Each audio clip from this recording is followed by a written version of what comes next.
अस्सलाम वालेकुम। कुर्रस उस्मान किस्त नंबर 179 का दूसरा धमाकेदार ट्रेलर आ गया। ट्रेलर के आगाज में उस्मान बे अपने कबीले वालों से कहता है कि तुर्कों के दिल मजबूत और ईमान गैर मुतज़लज़ल है, काफरों के दिलों पर खौफ तारी करेंगे। उससे अगले सीन में उरहान, होलोफिरा, अलाउद्दीन, गोंजा और बाला खातून की नजरें किसी पर जमी होती हैं। उससे अगले सीन में उरहान बे और उसके सिपाही जंगल में मंगोलों को काट रहे होते हैं।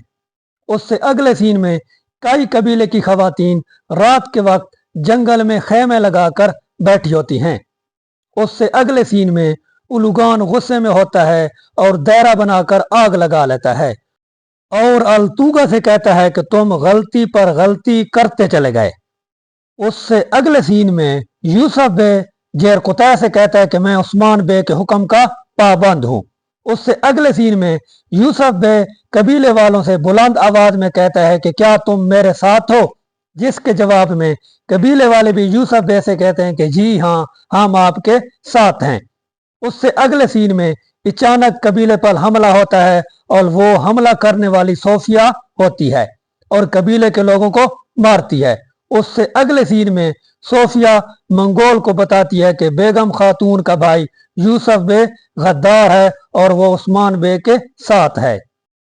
अगले सीन में मंगोल कहता है तो उसकी बैत एक चाल थी और बेगम खातून की आंखें खुली की खुली रह जाती हैं। अगले सीन में यूसुफ बे को कैदी बनाकर बंद कर दिया जाता है पिंजरे में। उससे अगले सीन में उस्मान बे कहता है कि यूसुफ और सिपाहियों को बेसहारा नहीं छोड़ा जाएगा। उससे अगले सीन में अलाउद्दीन और उरहान बे भेस बदल कर किले में दाखिल होते हैं और हमला कर देते हैं। उससे अगले सीन में उरहान होलोफिरा से कहता है कि उम्मीद नहीं तो वतन भी नहीं, हम इस खूबसूरत सरजमीन को जन्नत बनाएंगे इंशाअल्लाह। उससे अगले सीन में उस्मान बे कहते हैं कि कुफर का खात्मा और काफरों को तबाह बर्बाद कर देंगे और अगले ही सीन में उस्मान बे लुकास को मार देते हैं। इससे अगले सीन में उस्मान बे अपने कबीले और साथियों से कहते हैं कि जीत हमारी नहीं होगी बल्कि जीत इस्लाम की होगी। आखिरी सीन में जेरकुतै गाजी को कैद से फरार करने में कामयाब हो जाता है, लेकिन खैमे से बाहर मंगोल सिपाहियों से घेर लेते हैं।